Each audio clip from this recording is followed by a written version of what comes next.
wabarakatuh. Perkenalkan, nama saya Mirna Lestari, mahasiswi PAI UIN SMA Banten, kelas A semester 6. Baiklah, video kali ini saya buat untuk memenuhi salah satu tugas mata kuliah telaah kurikulum yang diampu oleh yang terhormat Ibu Helna Nelis MPD. Video kali ini akan membahas mengenai pemetaan kompetensi mata pelajaran Quran Hadis kelas 11 semester ganjil. Baiklah, yang pertama dilakukan dalam kegiatan telaah kurikulum adalah mengorganisasikan peta kompetensi. Untuk kompetensi inti sendiri dalam setiap jenjang pendidikan madrasah aliyah itu sama. Oleh karena itu, saya akan langsung membahas tentang standar kompetensi dan juga kompetensi dasarnya. Dalam mata pelajaran Quran Hadis sendiri untuk semester ganjil di kelas 11, itu ada 5 tema yang akan dibahas. Tentunya dari kelima tema ini juga akan dibagi dalam beberapa pembahasan materi. Baiklah, untuk mempersingkat waktu, di sini saya akan membahas satu tema saja. Tema yang akan saya bahas yakni tema yang kelima, hidup akan lebih mudah dengan ilmu pengetahuan. Standar kompetensi dari tema kelima ini adalah memahami ayat-ayat Al-Quran dan Al-Hadis tentang adab berilmu pengetahuan. Sedangkan untuk kompetensi dasarnya, KD1 yakni memahami nilai-nilai keilmuan, KD2 menunjukkan sikap semangat dalam menuntut ilmu dan menyampaikannya kepada sesama sebagai implementasi dari Al-Quran Surah At-Taubah ayat 122, Quran Surah Al-Mujadilah ayat 11, dan hadis riwayat Ibnu Majah dari Anas bin Malik. KD3-nya memahami ayat-ayat Al-Quran dan Al-Hadis tentang kewajiban menuntut ilmu dan menyampaikannya kepada sesama pada surah At-Taubah ayat 122, Quran surah Al-Mujadilah ayat 11, dan hadis riwayat Ibnu Majah dari Anas bin Malik. Sedangkan KD4 yakni menghafalkan arti perkata ayat-ayat Al-Quran tentang semangat menuntut ilmu dan menyampaikannya pada sesama pada surah At-Taubah ayat 122, Quran surah Al-Mujadilah ayat 11, dan hadis riwayat Ibnu Majah dari Anas bin Malik. Kegiatan kedua dalam telaah kurikulum adalah menghasilkan konteks, tema, atau unit yang relevan. Nah, dari penjabaran kompetensi inti, standar kompetensi, dan juga kompetensi dasar, maka dapat dihasilkan suatu konteks atau tema yang relevan sebagai berikut. Pertama, yakni hidup berkah dan indah dengan berbakti kepada orang tua dan guru. Tema kedua, hidup lebih damai dengan mujahadatun nafs, husnudzon, dan ukhuwah. Tema ketiga, hidup damai dan tentram dengan menghindari pergaulan bebas dan perbuatan keji. Tema keempat, hidupku terasa indah dengan menjaga toleransi dan etika dalam pergaulan. Dan tema yang kelima, hidup akan menjadi lebih mudah dengan ilmu pengetahuan. Dari kelima tema tersebut akan dibagi lagi ke dalam beberapa pembagian materi. Karena fokus kita pada materi kelima, yakni hidup akan menjadi mudah dengan ilmu pengetahuan, maka pembahasan pada materi kelima tersebut punya 3 pembahasan. Yang pertama, kandungan surah At-Taubah ayat 122, yang kedua, kandungan surah Al-Mujadilah ayat 11, dan yang ketiga, kandungan dari Al-Hadis riwayat Ibnu Majah dari Anas bin Malik. Nah, kelima tema tersebut tentunya punya keterkaitan. Oleh karena itu, mari kita lihat keterkaitan dari kelima tema tersebut. Di dalam tema pertama, menjelaskan bagaimana Al-Quran memerintahkan manusia untuk berbuat baik kepada kedua orang tua dan guru. Orang tua adalah kunci utama dan yang menjadi pokok dalam dunia pendidikan.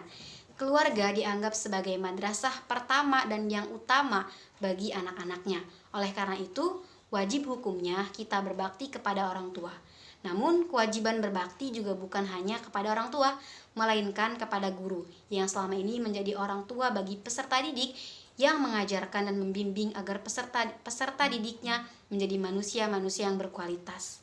Berbakti pada orang tua dan guru merupakan cerminan dan dari tujuan pendidikan nasional sebagaimana yang ada di dalam Undang-Undang Sisdiknas nomor 20 tahun 2003, di mana di dalamnya dijelaskan bahwa salah satu tujuan pendidikan nasional adalah mengembangkan potensi peserta didik agar menjadi manusia yang beriman dan bertakwa kepada Tuhan Yang Maha Esa. Selanjutnya tema yang kedua.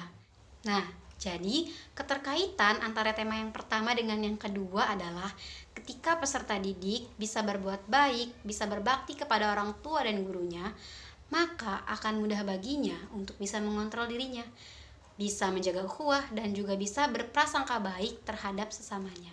Karena berbakti kepada orang tua dan guru merupakan salah satu bentuk atau upaya yang dilakukan peserta didik dalam menjaga ukhuwah.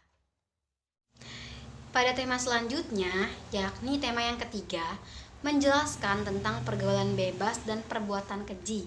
Perbuatan keji merupakan akibat dari adanya pergaulan bebas, meski tidak semuanya demikian, namun hal tersebut sangat mendominasi. Pergaulan bebas bisa saja terjadi akibat kurangnya kasih sayang dari orang tua, atau bisa dikatakan tidak harmonisnya hubungan antara anak dan juga orang tua. Nah, kaitannya dengan tema sebelumnya adalah ketika ukhuwah antara anak dan orang tua berjalan dengan baik dan anak sangat menghargai, menghormati dan berbakti kepada orang tua, maka bisa dipastikan pergaulan bebas dan perbuatan keji tidak akan terjadi karena tidak ada orang tua yang ingin melihat anaknya terjerumus pada kesalahan dan kemaksiatan. Pada tema selanjutnya, tema yang keempat, memaparkan tentang toleransi dan etika dalam bergaul. Islam tidak pernah melarang umatnya untuk bergaul, meskipun itu dengan non-muslim, selagi itu tidak menyalahi atau bertentangan dengan syariat Islam. Maka hal tersebut boleh-boleh saja. Sikap toleransi itu sangat penting, apalagi di tengah arus modernisasi seperti ini. Banyak sekali kita lihat konflik-konflik antara umat Islam dengan umat-umat yang lainnya. Hal ini tentu sangat mengkhawatirkan. Oleh karena itu, jika peserta didik bisa memiliki sikap toleransi yang tinggi, maka perbedaan yang terjadi di kalangan umat beragama tidak akan menjadi masalah besar karena ia sadar bahwa setiap manusia punya prinsip untuk menjalani hidupnya, sehingga ia tidak akan memaksakan kehendaknya kepada orang lain, termasuk untuk bisa memeluk agama Islam. Menjaga hubungan baik antar umat beragama merupakan bagian dari ukhuwah yang tentunya ini berkaitan dengan materi pada tema sebelumnya. Nah, tema yang terakhir ialah membahas tentang pentingnya ilmu pengetahuan yang menjadi fokus dalam video kali ini. Nah, meskipun ilmu pengetahuan merupakan salah satu kunci peradaban, namun posisinya berada di akhir pembahasan pada semester ganjil untuk materi Quran Hadis kelas 11. Hal ini mengindikasikan bahwa hal yang paling utama dan yang paling penting adalah akhlaknya. Menjadi manusia yang beriman dan bertakwa kepada Tuhan Yang Maha Esa merupakan salah satu dari tujuan pendidikan nasional yang menempati posisi awal. Hal ini karena manusia yang beriman dan bertakwa memiliki derajat yang tinggi di sisi Allah Subhanahu wa Ta'ala. Kaitannya dengan tema sebelumnya adalah tidak termasuk orang yang beriman dan bertakwa apabila masih sering berbuat keji dan mungkar, suka minum minuman keras, berzina, dan merampas hak orang lain, dan berbakti kepada orang tua dan guru, berhusnudzon, menjaga ukhuwah, bisa mengendalikan diri atau mujahadatun nafs, toleransi antar umat beragama, dan berpengetahuan luas. Semua itu merupakan upaya untuk bisa menjadi manusia yang beriman dan bertakwa. Selanjutnya, kegiatan yang ketiga dari telaah kurikulum adalah mengembangkan perencanaan dalam beberapa konteks, tema, atau teks yang relevan. Nah, dalam proses pengembangan perencanaan dari mata pelajaran Quran Hadis kelas 11 Madrasah Aliyah semester ganjil, kegiatannya meliputi perumusan tujuan pembelajaran, metode yang akan digunakan, cara penyampaian materi, serta alat atau media pembelajaran yang akan digunakan. Tujuan pembelajaran dari materi yang kelima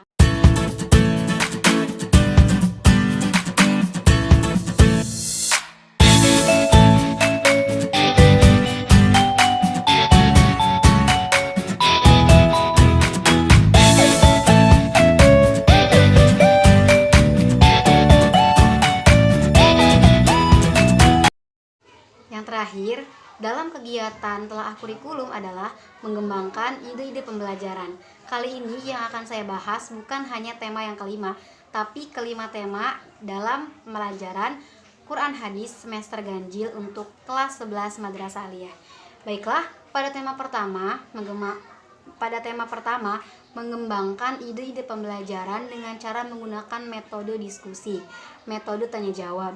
Metode ini dipilih karena dianggap sesuai dengan pembahasan mengenai berbakti kepada orang tua dan juga guru. Materi ini mungkin sudah ditanamkan oleh guru atau pendidik sejak anak masuk dalam dunia pendidikan. Bahkan orang tua sendirilah yang menanamkan agar anaknya berbakti kepadanya dan kepada gurunya. Oleh sebab inilah diterapkan metode tanya jawab, di mana siswa diberi kesempatan untuk bertanya dan siswa yang lainnya menanggapi dengan tujuan bisa menemukan jawaban yang sesuai dan beragam yang tentunya akan menambah wawasan peserta didik dengan jawaban yang ada. Metode yang digunakan pada materi atau tema yang kedua yakni metode diskusi, di mana dengan penerapan metode ini diharapkan siswa bisa bersikap aktif karena mereka mencoba mengemukakan pendapat mereka dengan mengambil jalan tengah dari berbagai macam pendapat yang ada. Dan selanjutnya untuk tema yang ketiga, keempat, dan yang kelima, dalam mengembangkan ide-ide pembelajarannya bisa disesuaikan dengan pendekatan saintifik, metode drill, demonstrasi, model role playing, dan model pendekatan serta metode yang lainnya. Terkhusus untuk materi kelima, karena fokus utama kita adalah materi kelima, maka bisa digunakan metode hafalan. Mengapa metode hafalan disisipkan dalam tema kelima? Karena penting rasanya untuk memotivasi para peserta didik agar mereka mengetahui dalam Al-Quran dijelaskan bahwasanya Allah akan mengangkat derajat orang yang beriman serta berilmu pengetahuan yang tinggi dalam beberapa tingkatan derajat. Hal ini tentunya bisa dijadikan sebuah motivasi agar peserta didik bisa lebih giat, bisa lebih semangat dalam proses pembelajaran, khususnya pembelajaran yang berkaitan dengan Islam. Karena hal ini juga akan membantu peserta didik untuk menjadi lulusan yang berkualitas. Emiranata Lestari, mohon maaf apabila dalam pembahasan kali ini terdapat hal-hal yang tidak berkenan.